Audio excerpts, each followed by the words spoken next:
네, 두 번째 시간입니다. 판단과 의사결정. 자, 피니어스 게이지의 사례를 가지고 좀 얘기를 해보죠. 앞에 얘기했던 걸 여러분이 이렇게 배경 삼아서 전 시간에 얘기했던 그울류는과 관련해서도 마찬가지고, 자, 소위 뇌와 관련돼서 연구하는 사람들 중에 피니어스 게이지 이름 모르는 사람이 없어요. 그만큼 이 사람이 유명한데 뇌과학자로 유명한 것이 아니라 여기 나와 있는 이분이 피니어스 게이지라는 사람이에요. 바로 이분이 복내측 전전두를 다쳤어요. 이 그림에서 보이는 것처럼 이렇게 빨간 막대로 표현한 이것이 바로 이 손에 쥐고 있는 쇠막대예요. 이게 실제 몇 미터고 굵기는 얼마다 이것까지 이제 지금 다 있고, 지금 이 사진도 박물관에 있고, 이분이 이게 유골도 박물관에 지금 보관되어 있고, 이 쇠막대기도 박물관에 보관되어 있는 걸로 알아요.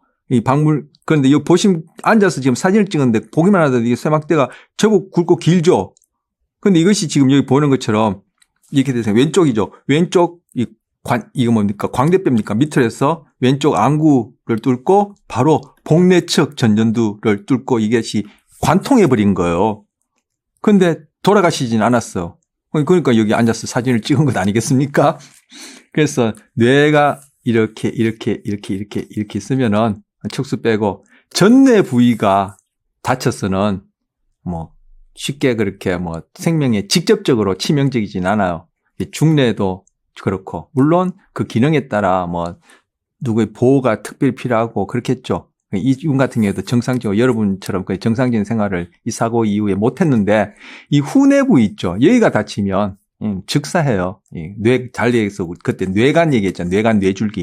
여기가 다치면 이제 즉사하거든요. 근데 이분은 지금 복내측이 지금 이게 완전 그냥 관통을 해버렸어요. 그래서 이분도 한 몇 미터 나가 떨어졌어요. 이 폭파 사건에 의해서 이런 일이 일어났거든요. 폭파와 관련된 구체적인 얘기도 사례 이렇게 정황에 써놓고 그것도 흥미로울 수 있는데 시간을 그죠 너무 길게 자꾸 하니까 그건 생략하고 이런 일이 일어났어. 그래서 지금 그걸 컴퓨터로 재구성해서 지금 보여주는 거. 이게 이마 쪽 이거 뒤통수 쪽인데 바로 이 쇠막대기가 관통한 부위를 지금 이렇게 그려놓은 거예요. 이렇게 비스듬하게 갔기 때문에 여기서는 원을 그죠 이렇게 들어온 부위하고 나간 부위가 이렇게 비스듬하니까 이렇게 원이 이렇게 중첩돼요. 이 부분이 다친. 이게 바로 복내측 전전두에 해당하는 부분. 이 부위를 다친 거. 자, 어떻게 했어? 우리 앞에 얘기했던 그걸 여러분이 염두에 두시고. 여기 그울류론이 있다 했잖아요. 이 부분이 사고 이후에 성격과 처신이 급격하게 변화됐어. 우리는 성격하면 여러분 여러분 다 성격이란 개념 있죠. 야, 자 성격 좋아 이렇게 얘기하잖아요. 그럼 다 여러분이 나름대로 아니까 얘기하는 거 아니에요. 모르는 용어를 쓰지 않다면. 근데 저만 하도 일상생활에 성격 그렇게 쓸 때, 그리고 주변에 있는 사람들 쓸 때 보면은 성격이란 개념? 그냥 상황에서 두리뭉실하게 배워서 아는 거죠. 사전에 나오는 그런 개념을 이해하고 염두에 두고 쓰나요? 그렇다고 사전에 나오는 그 개념이 또 정확하나요? 그래서 수시로 계속 그냥 사전도 업데이트되고 그런데 즉 성격, 저는 이렇게 얘기하고 싶어요. 이제까지 얘기했던 명령. 성격은 곧 정서예요, 정서. 제가 양자역학의 박사고 기하학을 그냥 산수 1-2 하듯이 푼다고 해서 제가 성격이 좋다는 보장이 있나요? 결국 우리가 저 사람이 성격이 어떻다 저떻다 하는 것은 바로 그 사람의 정서를 얘기하는 거예요. 정서는 뭐라 했죠? 자기 신체 상태예요. 바로 이분이 복내측 전전두 피질이 편도체하고도 척회 기대막하고도 서로 상호작용 연결되어 있어서 접근 회피를 결정하는 미묘한 그런 추 역할도 하는데, 중심을 잡는 역할도 하는 데다가 여기에 또 모방, 무의식적인, 비언어적인, 메라비안이 얘기했던 그런 93%에 해당하는 비언어적인 소통체를 통해서 모방을 공감을 하는 그 부위가 지금 망가졌단 말이에요. 그러니까 성격과 처신, 야, 너 처신머리 잘해라. 너가 잘못하면 이 애비엄이 욕을 먹어먹는다 할 때 그 처신이 뭐예요? 바로 사회적 관계 속에서 처신이죠. 나 혼자 골방에 앉아서 화장실에 혼자 앉는데 처신, 그때도 처신이 필요하겠지만 이렇게 화장실을 깨끗이 쓰는 것도 그 처신이죠. 그 다 남과 관련되기 때문에 그런 거예요. 바로 사회적 적응, 달리 하면 사회 진흥은 곧 정서지능이고 바로 성격이 정서, 내 신체 상태에서 일어나는 그것과 직결된다. 저는 이렇게 개념을 잡고 싶어요. 자, 그런데 이 사고 이후에 어떻게 됐습니까? 사고 전에는 책임감 있고 명석하고 부지런하고 장래가 촉망된 청년이다. 제가 여기에다가 가장 요약하려고 이렇게 적어놨지. 실제 사례집을 제가 읽어보면은 금수저라고, 그래서 금수저라는 비유는 적절하지 않고, 아주 최고 신랑감은 아니더라도 굉장히 주변 사람들이, 부러워하고, 저게 뭡니까? 모델, 리더가 될 만한 그러한 어떤 성격과 처신을 한 거예요. 그 사례집 읽어보면. 그런데 사고 이후에는 이 불손하고 불경스럽고 믿지 못할, 저도 간단히 써놨어요. 사례집 읽어보면은 사고 이후의 스토리가 그 개인에게는 참 불행한 일이지만, 그죠? 보기는 더 재밌어요.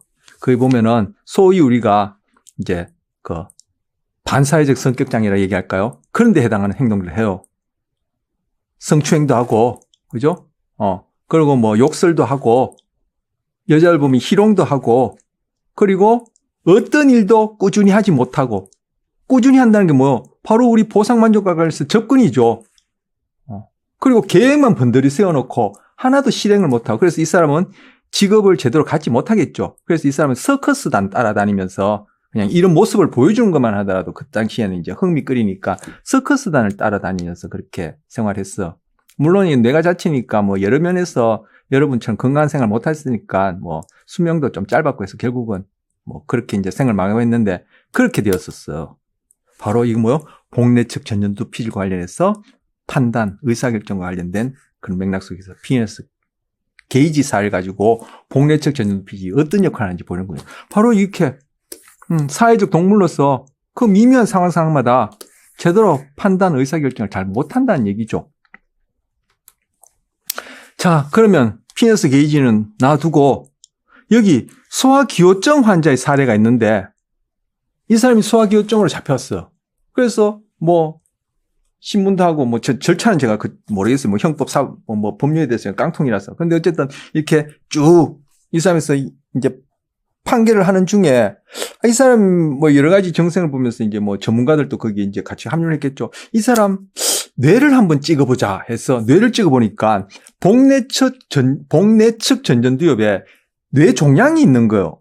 그래서 이 뇌 종양을 딱 제거하니까 이 사람이 소화기호증, 남자의 경우인데 미성년의 여자에 대해서 성적인 그러한 충동이 없어진 거예요. 그게 반영이 되어가지고 이 사람이 소화기호증 행위에 대한 그런 판결이 이게 관대하게 내려졌겠죠. 그런데 몇 년 지나서 이 사람이 다시금 소화기호증에 해당하는 그런 행동, 즉 미성년 여자 아이가 되겠죠. 분해돼서 그러한 성적 충동 행동을 하다가 또 잡혀온 거예요. 그래서 이 사람의 기록을 보니까 과거에 이런 기록이 있으니까 혹시나 싶어서 뇌를 찍어보니까 다시 그 자리에 뇌종양이 재발했던 거예요. 자, 복내측 전전두 피질이 어떤 역할을 한다? 피니어스의 게이지의 경우도 그렇고 이러한 사례를 통해서 봐도 그렇고 바로 우리가 사회적 상황에서 정서 시스템이 어떠한 판단과 의사결정에 기여하는지를 볼 수 있는 예예요. 그리고 또 한 사례, 베트남 참전군인, 이거 1960년대 제가 태어나기 전부분 좀 제가 알고 있는데 그때 참전한 군인들 중에 바로 복내측 전전두가 손상된 사람들을 보니까 그 사람들이 반사회적 성격장애, 달리 얘기하면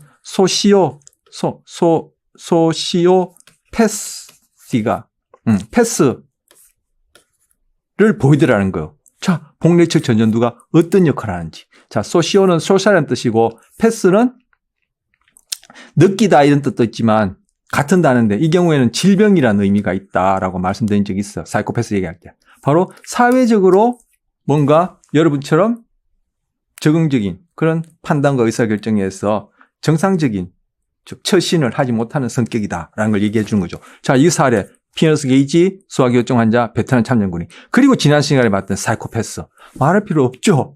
그래서 이 사이코패스는 복내측 전전두 피질과 편도체의 연결이 이게 정상적이지 않다는 거예요. 즉 연결이 충분히 강하게 연결되지 않았다는 거예요. 복례측 전전두와 편도체 사이는 서로 연결이 주거니 받거니 해서 이 복례측 전전두가 편도체를 그죠? 조절하기도 하고 편도체의 활성화가 이 복례측 전전두의 정보가 활성화가 복례측 전전두에 전달되어서 또 회피하기도 하고 우리는 적절하게 회피해야 되죠. 음주운전은 회피하고 그죠? 공부는 접근하고 또 적절하게 회피 접근이 가장 미묘하게 일어나는 경우가 뭐 우리가 복잡한 사회관계도 그렇지만 우리 연애할 때 밀당할 때 얼마나 접근 회피를 미묘하게 돼. 그거 책에 써놓고 연애에 관한 책 아무리 읽어봐요. 연애 실력이네. 그거 뭐요? 바로 너의 신체 감각을 통해서 일어나는 접근 회피가 부지불식간에 그런 복례측 전전두 피질과 함께 또 이 외측 전전두 피질의 그러한 외적 상황이 미묘하게 어우러져서 순간순간마다 접근 회피, 밀당을 사게 하지만 이 연애를 잘하는 거잖아요. 자, 이 사이코패스의 경우에, 뭐 얘기하다가 엉뚱하게 연애 얘기를 했는데 가장 뭐 정서 시스템이 민감하게 활동하는 경우라 싶어서 제가 얘기를 했는데 그것도 사회적 관계잖아요. 둘 이상의 관계니까 얘기를 했는데 다시 돌아와서 사이코패스 같은 경우에는 이 두 연결이 정상적이지 않더라는 거예요. 그러니까 뭐 회피 행동이 안 일어나는 거죠. 내가 사람을 공격하고 뭐 이렇게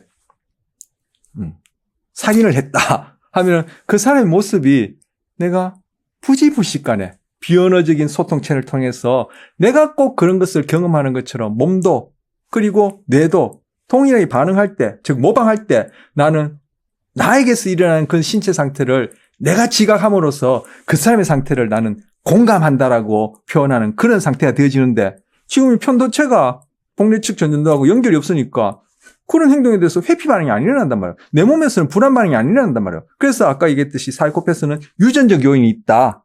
타고날 때부터 바로 전전두 피질, 즉 거울 뉴런과 관련해서도 그렇고 편도체가 관련해서도 이것이 뭐 기능적으로 문제가 있더라. 그리고 뭐 1차 양육자의 초기 경험에 있어서 볼비가 얘기하는 그러한 불안정 애착을 경험하는 그 구체적인 얘기가 있어요. 부모가 굉장히 처벌을 가지고 엄격히 쓴다든지 부모가 아이에게 해서는 되고 해서는 안 되는 즉 접근과 회피에 대한 뚜렷한 기준이 없어서 들쑥날쑥 한다든지 이런 경우에 이제 사이코패스의 후천적인 영향이라고 하는데 결국 뭐 우리 속담에 콩 심은 데 콩 난다, 파 심은 데 파 싼다 라는 속담에 적용해서 보자면은 부모님들이 또 뭐 그죠? 그런 것들 이제 유전적으로도 그렇고 후천적으로도 그렇고 이렇게 관여가 된 경우인데 바로 사이코패스가 그런 경우라는 거예요. 그래서 여기서는 또 사이코패스, 여기는 살인범의 뇌라고 했는데 뭐 제가 요 자료 이후에 또 자료를 검색하다가 요보다 더 좀 이쁘고 또 더 좋은 자료가 있는데 이미 이제 교환을 올려버려서 제가 그 자료를 못 넘겼습니다만 결국은 뭐 이거랑 뭐 똑같은 그런 결과인데 여기 지금 이마 쪽이 뒤통수 쪽이에요. 즉 뇌를 위에서 이렇게 촬영한 거예요. 그래서 빨간색이 많을수록 즉 따뜻한 색이 많을수록 그 뇌세포들이 활동을 정상적으로 잘 한다는 얘기예요. 예를 들어서 뇌 스캔을 하면서 아주 그런 공포스러운 그죠? 어떤 사람이나 동물이 되었던 그렇게 막 피를 흘린다든지 그런 고통스러운 모습을 보여주고 그죠? 정상인의 경우에는 뇌가 어떻게 활동하는지를 찍어보니까 이 바로 전전두엽이 이 경우에는 활동하는데 지금 사이코패스, 여기는 살인범의 뇌라는데 사이코패스의 경우에는 이것이 뭐예요? 차가운 색, 파란색을 띈다는 것은 활동이 거의 없더란 얘기예요. 지금 그것 관련해서 자료를 제가 보충한 거예요. 자, 복례측 전전두와 관련해서 자, 또 한 예를 들어보죠. 이제 이거는 우리의 경우에 한번 적용해보죠. 우리의 경우에. 트롤리 딜레마. 자, 이거 정의란 무엇인가? 마이클 샌달의 정의란 무엇인가? 이런 책 들어보셨죠? 꽤 됐죠. 그 책이 우리나라에서 이게 이슈가 된 것이. 뭐 이것도 여담인데 여담할 시간이 있나요? 뭐 우리 앞선 시간에 좀 많이 했으니까 오늘 좀 짧게 해도 될 것 같은데 좀 길어질까 봐. 여담하게 그런데 그래도 여담을 좀 하겠습니다. 자, 마이클 샌달의 책이 국내에서 가장 많이 팔린 책 중에 하나래요. 그런데 가장 많이 안 읽은 책 중에 첫 하나래요.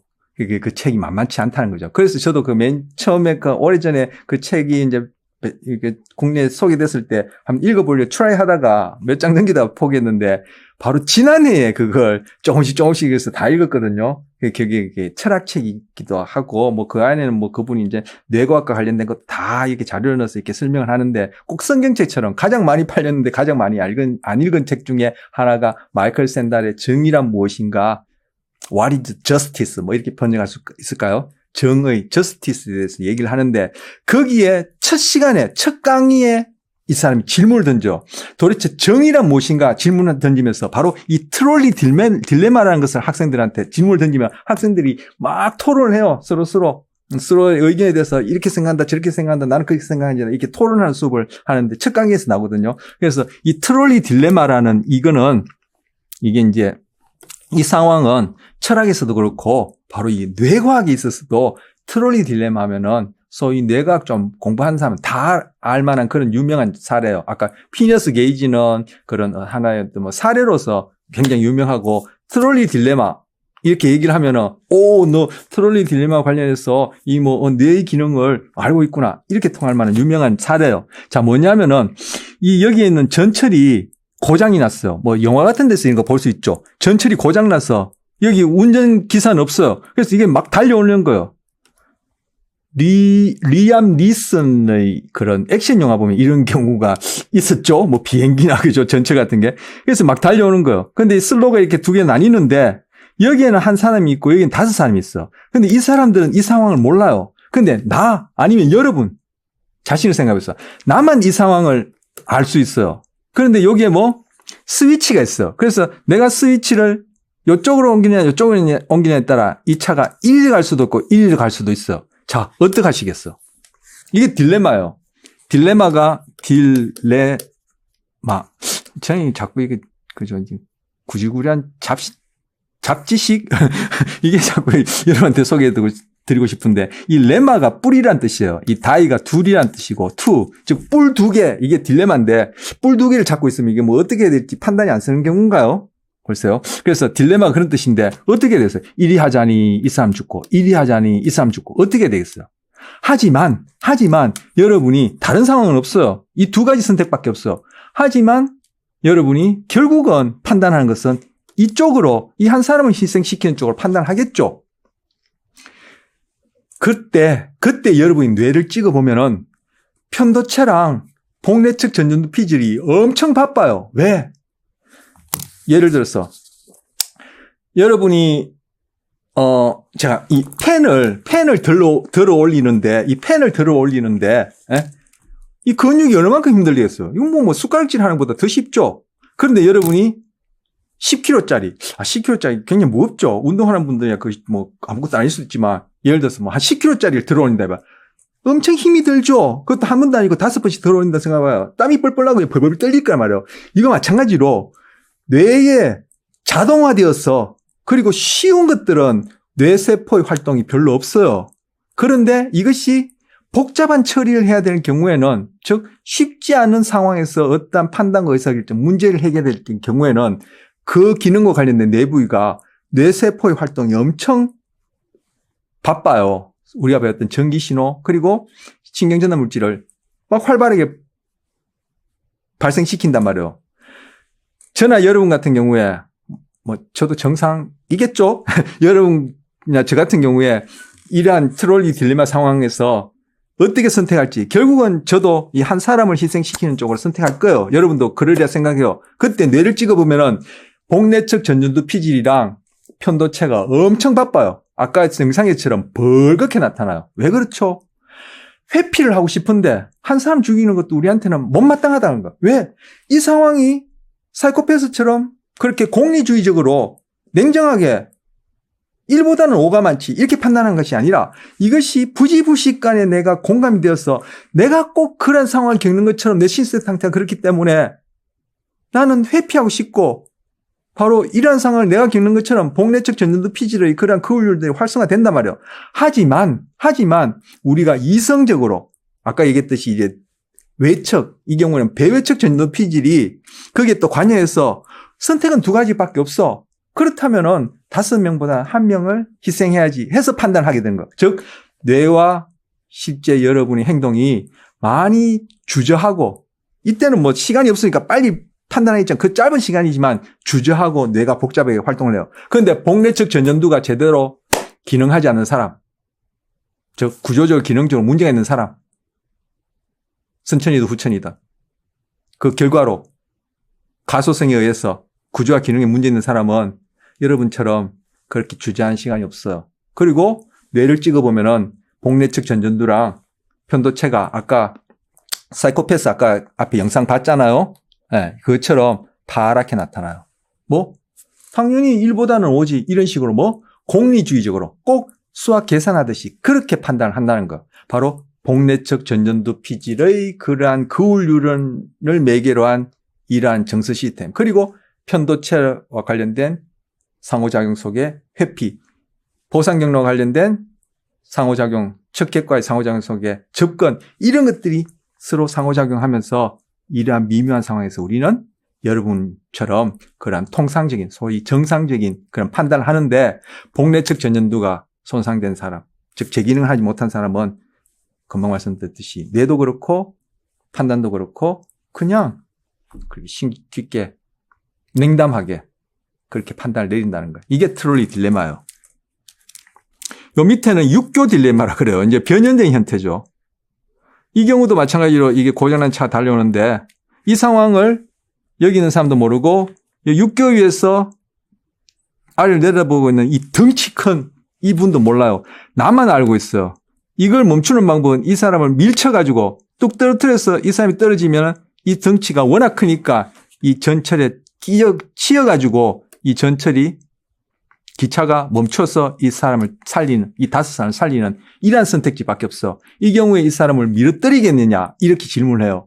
이 경우에는 이 경우보다 더 힘들어. 왜? 신체적 접촉이 있기 때문에. 아까 신체적 접촉이 뭐라고 했죠? 바로 우리 모방 공감이 일어나는 비언어적 메라비안 법칙에서 얘기한 비언어적 소통 채널이 더 가깝기 때문에 이 경우보다 이 경우에는 더 판단이 힘들고 뇌가 그렇게 관여하는 거. 그런데 복내측 전전두가 제대로 기능하지 않은 사람은 이 경우에도 당연히 1보다 5가 크지 이렇게 판단하는 거.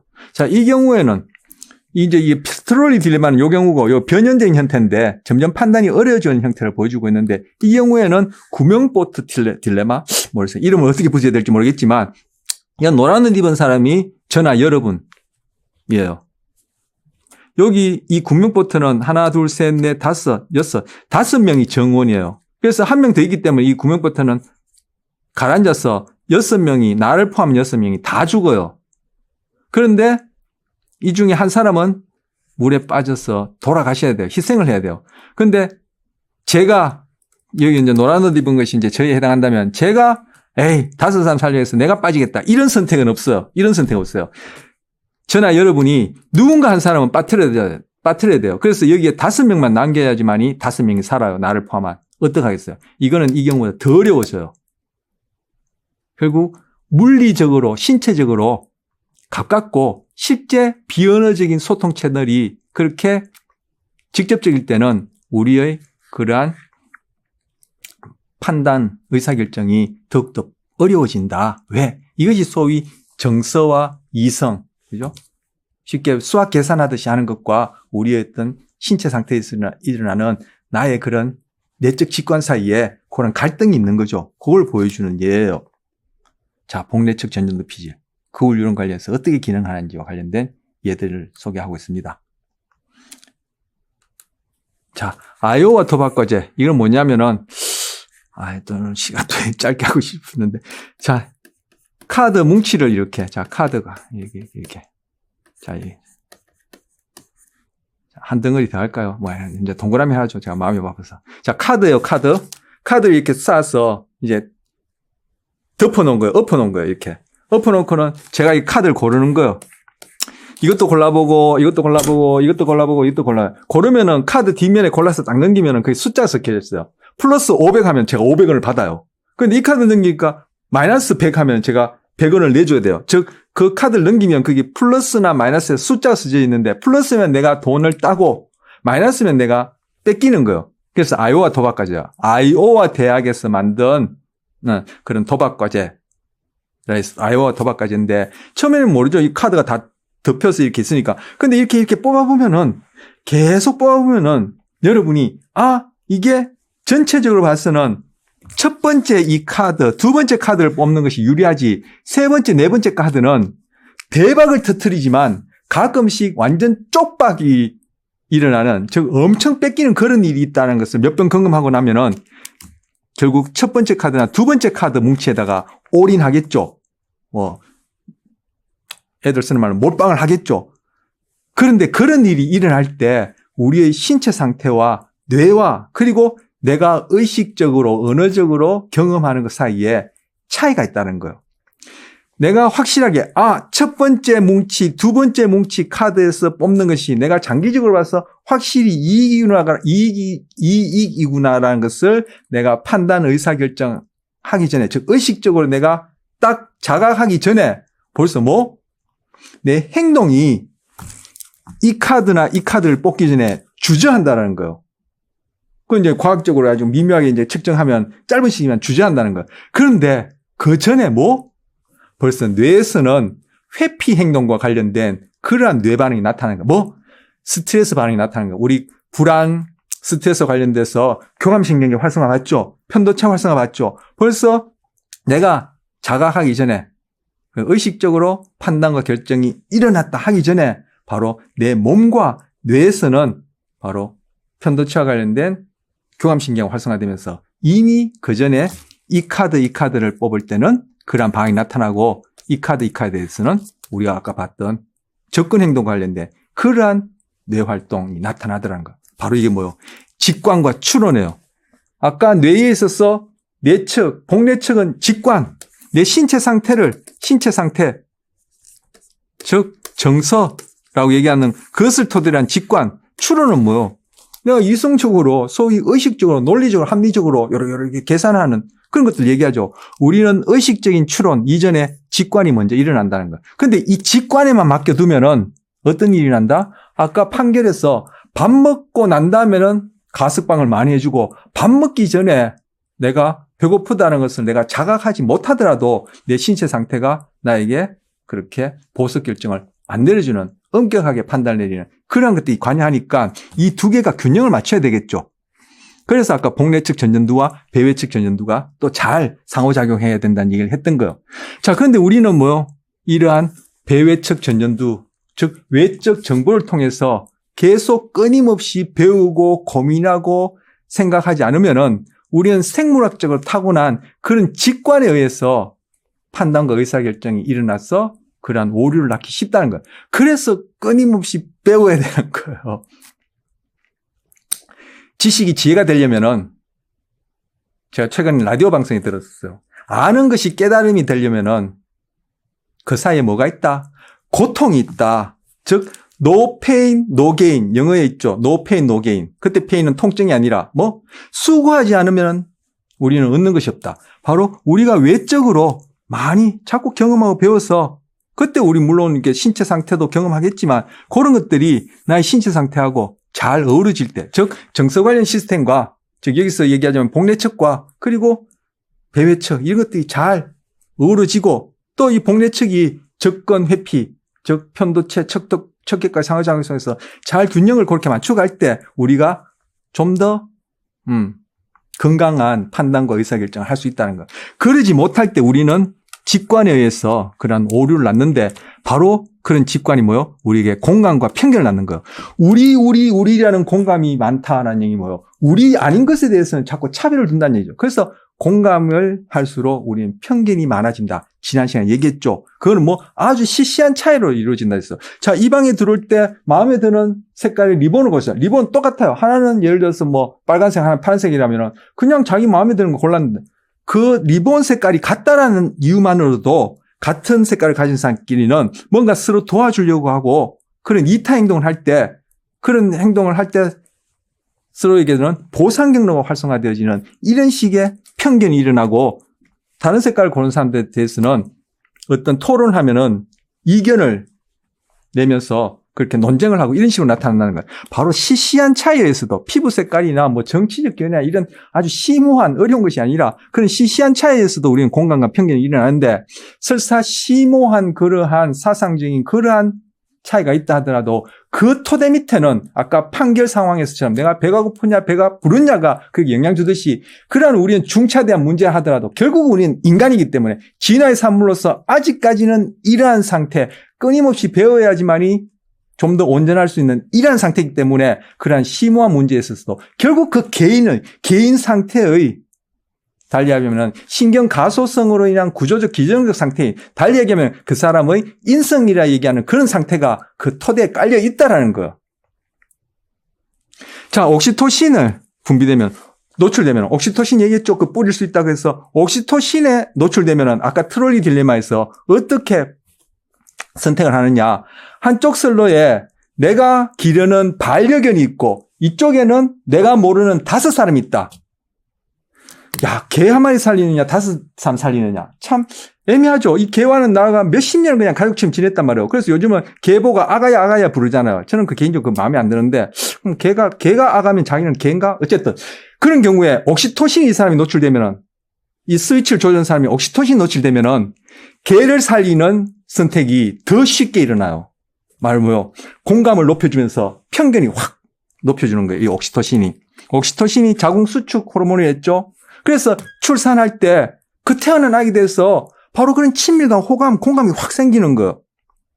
성별에 있어서도 그래요. 여자분들이 좀 더 공감력이 높다고 얘기를 흔히들 하나요? 그래서 성별에 있어서도 이 트롤리 딜레마에서 달라요. 그래서 여자분들이 한 명을 살리느냐, 5명을 살리느냐, 이렇게 트롤리 딜레마에서 선택하려면은 어쨌든 한 명을 희생해야 되지만 많이 고민하고 주저하고 불안해요. 그런데 남자들은 좀 더 냉담하게 판단하는 경향성이 있어요. 이것도 성별, 이거 뭐요?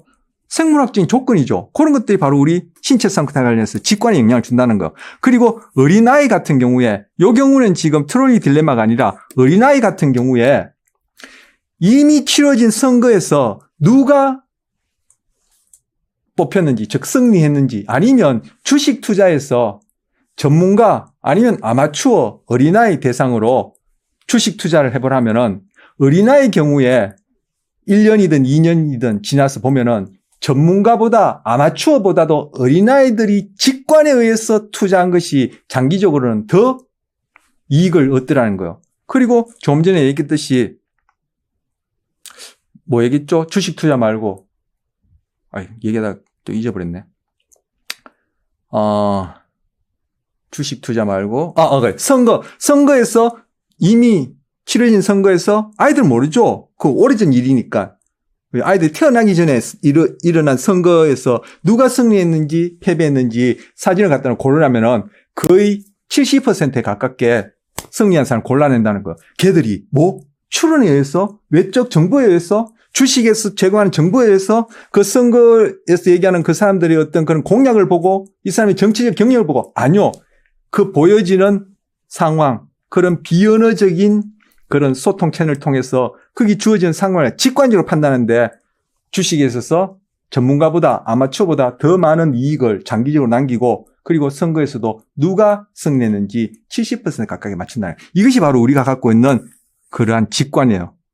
정서 상태, 나의 신체 상태를 통한 그러한 판단, 의사결정이요. 이것이 진화의 산물로 우리한테 주어져 있는 거죠. 근데 이것만에 의존해서 판단, 의사결정을 내린다면은 앞서 얘기했듯이 그러한 오류가 있으니까 우리는 또 어떻게 추론과 잘 균형을 맞춰야 된다. 즉, 이성적이지만 감성적이고, 감성적이지만 이성적, 이런 균형을 맞춰야 된다. 이렇게 얘기를 하는 거. 그래서 지금 직관과 추론이 우리에게는 이렇게 이상적으로 아이디얼하게 안 일어난다는 것을 보여주는 현상으로 도덕적 말막힘 현상이라는 게 있어. 이 시간이 이래 오래 걸지 않으면 이런 것도 참 생략했으면 좋았을 텐데, 자, 도덕적 말막힘 현상. 하나만 얘기하죠. 이게 야하다 할까 좀 이상한 괴기스러운 얘기인데, 이 실제 이 도덕적 말막힘 현상과 관련해서 연구한 유명한 전문가가 쓰는 책에 나오는 사례집인데, 사례 얘기예요. 이것도 실제 있었던 일이라기보다는 이런 현상에 대해서 너가 한번, 옳다 그르다라는 판단과 의사결정을 내려보라는 거예요. 자, 어떤 예냐면은, 예를 들어서, 민수, 혹시 듣는 분 중에 민수가 계실지 모르니까 제를 하죠. 시연이라는, 제가 그런 걸 해본 적은 없는데, 자, 그럼 저의 경우라 얘기하고 이제 상상을 해보죠. 제가 매주 마트에 가서 생닭을 사와요, 생닭. 생닭을 사와서는 생닭이랑 성행위를 해요. 그런 다음에 그 생닭을 요리해서 먹어요. 자, 판단해 봅시다. 잘못된 일입니까? 옳은 일입니까? 애매하거든요. 여러분 보잖아요. 그건 분명히 잘못된 일 같죠? 그런데 따져보세요. 이성적으로 추론해 보세요. 뭐가 잘못됐어?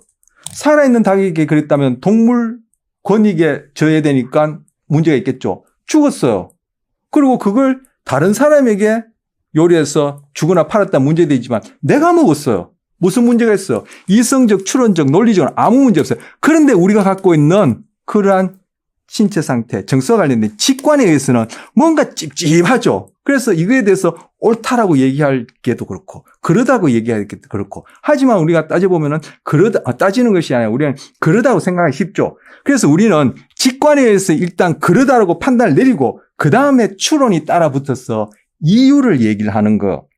나의 경우도 그렇고 타인의 경우도 그렇고 우리 여러분 심리학하시면 귀인 오류라는 거 들어봤습니까? 내가 하는 경험이나 그죠? 주변에서 일어난 상황에 대해서 무엇이 원인이고 결과인지 나름대로 설명을 하는데 그것이 오류다, 잘못된 것이다. 즉 그것이 인과관계가 아니라 내 입맛에 맞게끔 지어내는 이야기다라는 이런 이론이 있잖아요. 자, 우리는 직관에 의해서 무의식 중에 자기도 모르는 사이에 나의 신체 상태, 즉 정서를 토대로 해서 결정을 내려. 어떤 결정 내리는지 잘 몰라요. 자각하지 못해요. 부지불식간에 내리고 그 결과에 맞게끔 우리는 어떻게 이유를 갖다 붙여요. 그래서 우리의 경우는, 저희 경우는, 여러분의 경우는 뇌과학적으로 보자면은 나에게서 일어나는 일이든 사회에서 일어나는 일이든 그 실제 원인을 아는 경우는 거의 없어요. 직관에 의해서 부지불식간에 일어난 판단, 의사결정에 맞게끔 우리는 이유를 갖다 붙여요. 그러니까 이 이유에 의해서 설명하는 것이 다 뭐요? 나에 대한 얘기도 그렇고 타인에 대한 얘기도 그렇고 그것이 귀인 오류, 즉 편견 고정관념에서 그렇게 결정을 한다는 거예요. 그래서 지난 시간에 공감에 반대한다 이런 얘기를 하는 거. 자, 이러한 오류를 범하지 않으면 어떻게 된다? 우리가 많이 배우고 공부해서 즉 이런 이성이 이런 것들을 오류를 교정할 수 있게끔 이렇게 해야지만이 좀 더 합리적인 판단과 의사결정을 할 수 있다라는 내용을 여기서 소개하는 겁니다. 아이고, 아직도 많이 남았는데 큰일 났네요. 자, 마음이론은 이것이 우리 심리학에서, 뇌과학에서 무슨 이론, 그런 이론이 아니라 우리는 타인을 보면은 부지불식간의 거울륜을 통해서 모방 공감이 일어나서, 그죠? 타인에 대해서 저 사람이 어떤 마음인지 나름대로 사람들마다 각자의 그러한 이론을 갖고 있다. 그런 걸 얘기하는 거예요. 이걸 줄여서 탐이라고 그래요. 그죠? TOM, 탐이라 부르는데, 이 거울 이론, 그 마음 이론 하면 이게 바로 거울 이론을 얘기를 하는 거예요. 예. 그 거울 이론은 공감, 뿐만 아니라 자기 자신에 대한 그러한 인식, 판단에도 관련된다. 이제까지 얘기한 것들이에요. 그리고 복내적 전전도 피지는 정서적 전전도 피지이다. 아까 내적, 외적 사이에 내적 직감, 외적 추론 얘기했죠? 그리고 인지적 전전도 피지는 배외적 전전도 피지다. 이 둘 사이도 균형이 맞아야 되겠죠? 사이코패스 같은 경우에는 이게 망고진 거예요. 이거로만 하니까 그냥 공리적으로 아주 냉담하게, 그렇게 판단을 하게 된 거예요. 그리고 복내적 전전도 피질은 거울륜을 통해서 자기 통제력에도 관련된다. 제가 복내적 전전도 피질, 거울륜은 얘기하기 전에 전전도 피질은 CEO와 같은 역할을 한다. 즉 메타인지라고 얘기하는 그런 기능과 관련된다. 메타인지와 관련해서 추론, 판단, 해석 여러 가지 있겠지만 어떻게 보면은 아까 성격, 처신, 사회적 동물로서 가장 중요한 정서와 충동을 조절한다 했는데 바로 그거와 관련되는 거예요. 그래서 이 부위가 망가지니까 그런 사이코패스나 피니어스 게이지 같은 그런 상태를 확인할 수 있게 되는 거예요. 자, 정서, 욕구, 충동 조절. 여러분 이성 하는데 이성이 뭐죠? 이러한 맥락에서 보자면 이성이란 결국 정서를 조절하는 거. 즉 어려운 상황에서 올바른 판단을 할 수 있는데 그 어려운 상황에서 즉 회피하기도 싶고 즉 공부는 하기 싫고 술은 마시고 싶고 이런 접근과 회피라는 것이 서로 갈등을 일으키는 그런 어려운 상황에서 그나마 옳은 결정을 할 수 있는 것이 바로 CEO의 메타인지와 관련된 정서 충동 조절이고 결국 그것은 자기 통제력이에요. 그래서 이성이란 서로 갈등을 일으키는 정서를 조절하는 능력이 바로 이성이다. 이성은 이렇다 저렇다 철학자들이 얘기하지만 이 맥락에서 뇌과학적으로 얘기하자면 이성은 한마디로 갈등을 일으키는 정서, 그 정서는 충동으로 이어지죠. 즉 정서 사이에 조절을 할 수 있는 능력이 이성이다. 이것이 곧 인성이고 결국 이건 이거는 자기 통제력이다. 왜? 타인을 이해하는 것은 자기 인식과 다르지 않다. 결국 자기 통제력, 즉 셀프 컨트롤. 차가 있는데 술을 안 마시고 음주운전을 하지 않느냐? 아니면 하기 싫지만 내가 그래도 지드컨이 앉아서 조금이라도 뭐 시험 준비를 하느냐? 결국 자기 통제력과 관련된다. 이렇게 얘기할 수 있어요.